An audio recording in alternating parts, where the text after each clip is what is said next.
अगर आज भी किसी जगह पे ये लिखा जाए कि बेखौफ, निडर, बेबाक, तो लोग अपने आप समझ जाते हैं कि अख्तुल ईमान।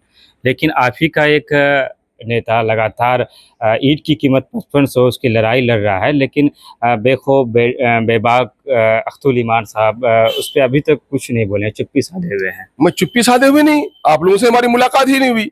ये पटना का मौजू नहीं था, किशनगंज का मौजू है, सीमांचल का मौजू है। मैं कल आया हूं तो जो लोग मिल रहे हैं, अब कुछ लोगों का ग्रुपिंग है कि किस में किसको खबर ले जानी है।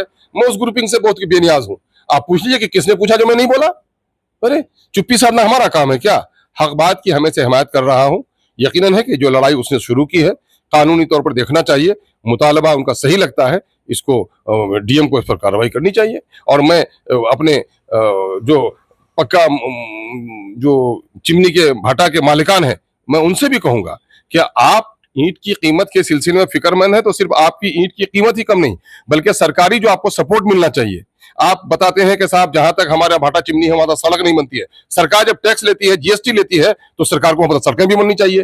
कोयला भी सही कीमत पर उनको मिले, हम उनके भी तरफदार हैं। हम एक तरफा बात नहीं करेंगे कि सिर्फ वो कीमत कम करें, हम ये भी कहेंगे कि उनकी कीमत बढ़ने की जो वजह है ना, ब्लैक में जो वो खरीदते हैं, सरकार को जो उसको देना चाहिए, कम से कम बिजली उसको कंसेशन पर दे। अरे यहाँ पर कोई इंडस्ट्री नहीं है, कम से कम उसके जरिए से लोगों को कुछ रोजगार मिल रहा है, कुछ लोगों के घर बन रहे हैं, वो होना चाहिए। लेकिन